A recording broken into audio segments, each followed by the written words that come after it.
Hey Lakers fans, this is Jonathan Hernandez of the Lakers Legacy Podcast, and today let's talk about the Lakers' best backcourt pairing for the upcoming 2024-25 NBA season. Now, obviously, the backcourt with the highest offensive upside and overall talent is the backcourt that's currently starting for the Lakers right now in D'Angelo Russell and Austin Reaves, who both averaged 16 plus points and 5 plus assists last season with a true shooting percentage of 58% or higher as well. Having said that, we also do know that this duo has a low playoff floor due to their combined defensive deficiencies, especially without Jared Vanderbilt in the lineup. But today we're going to focus on the regular season, and under that lens, I want to definitively highlight which Lakers backcourt tandem is the best, most balanced backcourt pairing that the Lakers should consider and play more often together. Alright, so at this point, I think it's wholly unremarkable and very fair if you hold the stance that Max Christie should one day get a look in the starting lineup.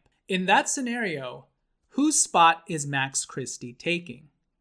Well, there's a pretty sizable faction in Lakers Nation that thinks it's a no-brainer that Max Christie should take D'Angelo Russell's starting spot, which would then shift D'Angelo Russell to the bench, and then Max Christie would start alongside Austin Reaves. And from a long-term franchise investment standpoint, this all makes sense. The Lakers love Austin Reaves, they have him on a long-term contract, and they also just signed Max Christie to a new 4-year extension this past summer. D'Angelo Russell, as you guys all know, is only on an expiring contract this year, and the Lakers may have to use him and his contract at the deadline to flip him for an upgrade at another position of need. So, yeah, in terms of that perspective, I get why people would want to see an Austin Reaves and Max Christie starting lineup / duo pairing in the backcourt. But the argument that I want to try to make today is, while I think the Austin Reaves and Max Christie backcourt is good, I think the D'Angelo Russell and Max Christie backcourt is undeniably even better and more balanced. I'm going to give you 3 very precise reasons why the D'Angelo Russell and Max Christie tandem is actually the backcourt pairing you want the Lakers to play more often or even start instead. But before we transition over to those top 3 reasons of mine, I just wanted to really quickly remind you guys to please like this video, comment down below, and most importantly, please subscribe to this channel. It really helps out a lot and helps me continue to do this work. But yeah, with that said, let's now get into my top 3 reasons the D'Lo times Max starting backcourt makes the most sense for the Lakers if they decide to shake up their starting lineup in the future. So, 지금 시작하자. Number 1, we already know that the D'Angelo Russell times Max Christie backcourt pairing works. And the stats back that up. Last season, according to cleaningtheglass.com, for all 5-man lineups that played at least 100 possessions for the Lakers, the second best point differential 5-man lineup on the Lakers was a lineup that featured the D'Angelo Russell and Max Christie backcourt. The AD, LeBron, Taurean Prince, Max Christie, and D'Angelo Russell 5-man lineup was a plus 13.6 in overall point differential in 170 possessions, which is very effective. For reference, the Lakers' 5-man starting lineup to close the year out last year with Rui Hachimura, D'Angelo Russell, and Austin Reaves was a plus 6.6. Now, I'll also note that the Austin Reaves, Max Christie, Taurean Prince, AD, and LeBron James lineup was also very effective and even produced a slightly higher overall point differential than the one I mentioned with D'Angelo Russell, with a plus 14.2 point differential.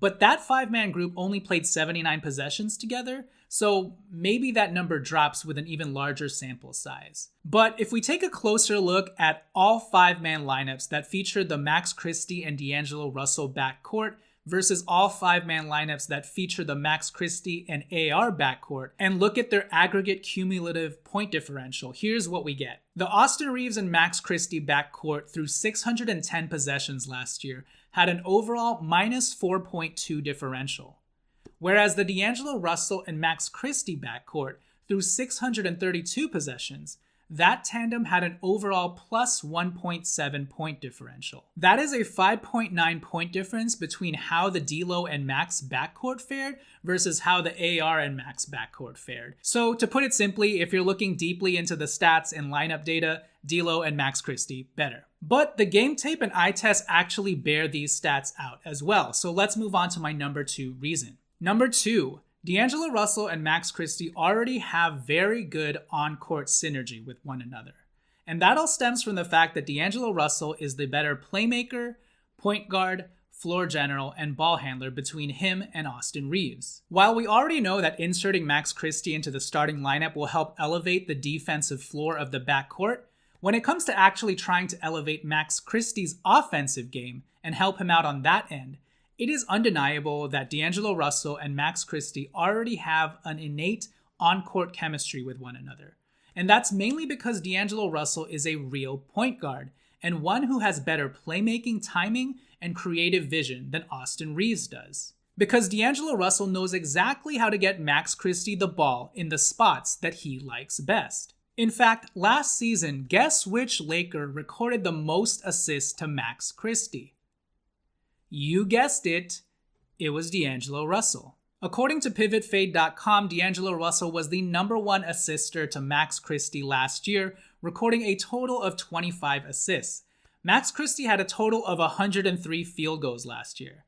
So D'Angelo Russell assisted on 25 of those 103 field goals. Pretty much 24% of Max Christie's makes were all attributed to D'Angelo Russell.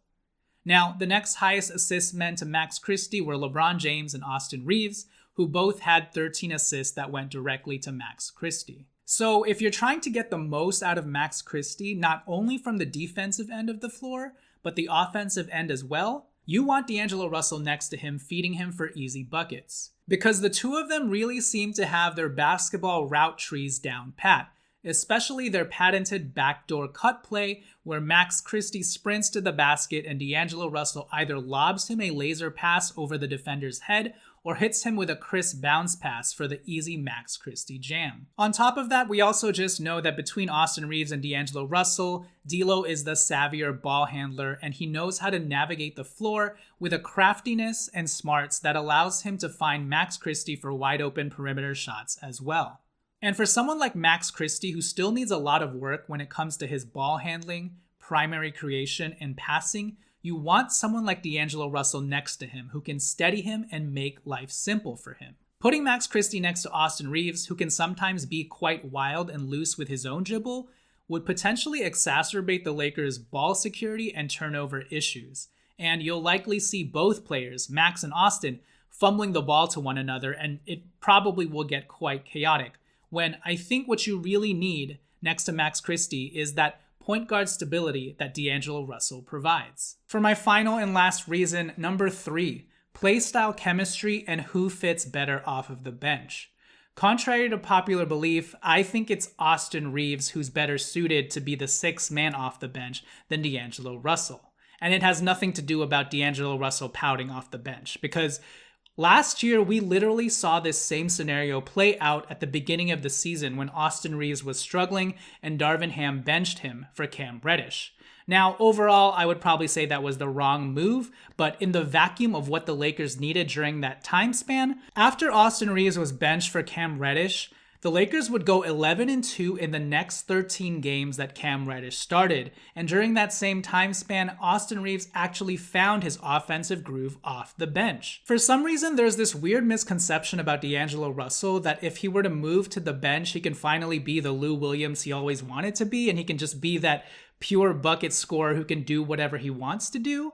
But for anyone that's actually watched D'Angelo Russell play throughout his entire career and also watched Austin Reaves play over the last 3 or 4 years, you would know, yes, while scoring and shooting comes very easily to D'Angelo Russell, his real underrated superpower is his creative passing and playmaking, and his ability to be an offensive connector piece as not only an on-ball creator, but an off-ball weapon who can shoot, cut, or move the ball around as well. And if you look at the flip side of the coin, even though he's averaged less points per game than D'Angelo Russell over the course of an 82-game season, it's actually Austin Reaves who is more wired to be a aggressive scorer. He's got more of that street ball, point of attack, let me break you down and get a bucket mentality than D'Angelo Russell does. And more often than not, because Austin Reaves is not the passer that D'Angelo Russell is, Austin Reaves will go for the shot or try to draw the foul on pick and roll actions more than he will try and slip a tough pass through the way that D'Angelo Russell does.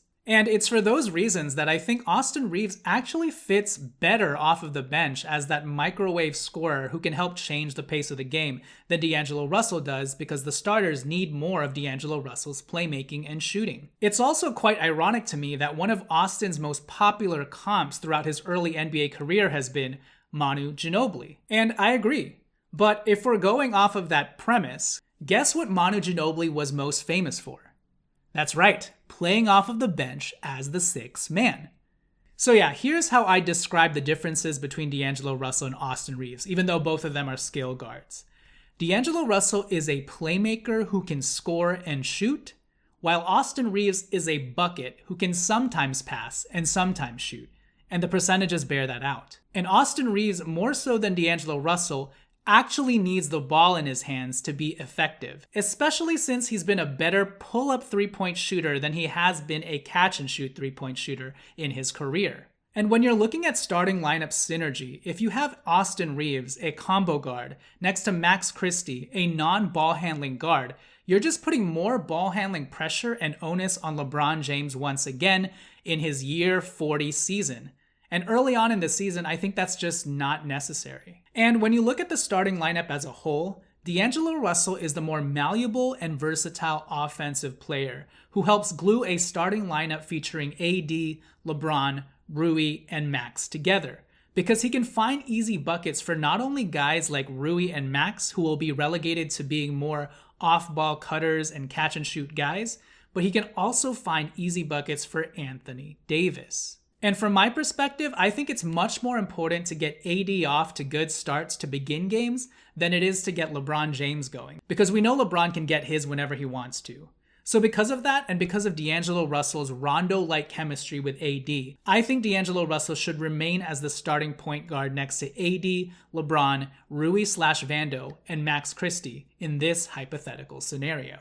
So in conclusion, do I think the Austin Reaves and Max Christie backcourt is a bad one? No, I think it's a perfectly fine one. I think it's a very good one. And also a more better balanced backcourt than D'Angelo Russell and Austin Reaves, especially if you take into account the playoffs. But when it comes to the regular season and trying to rack up as many wins as you can to set yourself up better for the trade deadline, to me there's no question that D'Angelo Russell and Max Christie are the backcourt tandem that should be paired with one another more often than not. Now, having said that, I wouldn't break up the Austin Reaves and D'Angelo Russell starting backcourt anytime soon, especially because we don't want to start the season off galaxy braining our way to hipster lineups that could just unnecessarily derail us before the season's even begun, like Darvin Ham did last year.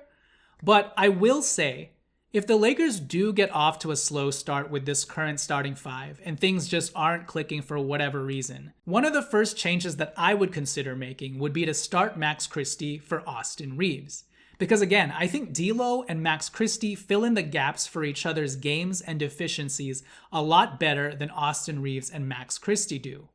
And I just think Austin will naturally thrive off of the bench as more of that on-ball microwave scorer who has the ball in his hands, who can also play make and pass a little as well. Whereas D'Angelo Russell can be more of that traditional point guard next to a KCP-like shooting guard in Max Christie, who can also play off ball and rain down threes efficiently and cut to the basket off of LeBron James and Anthony Davis if need be. Now, more realistically speaking, however, beyond the silly D'Lo versus AR discourse and Max should start over D'Lo or AR talk, I think what makes the most sense moving forward is keeping D'Lo and AR in the starting lineup, and then just making sure that the two of them are staggered appropriately throughout the rest of the game, and that D'Angelo Russell is spending most of the rest of his time next to Max Christie. Why? Because the tape and the stats say so, goddammit. So yeah, what do you guys think? Are you team AR and Max or team D'Lo and Max? I think there are fair cases to be had for both, but if you're strictly looking at the on-court basketball production and the stats, there is only one answer. But regardless, please sound off in the comments below, and please remember to like this video and subscribe to this channel. It would help immensely. I appreciate you guys. Thank you guys for all your support. I have some exciting new news to share in the coming weeks. But till then, until next time, this has been Jonathan Hernandez of the Lakers Legacy Podcast. Peace out.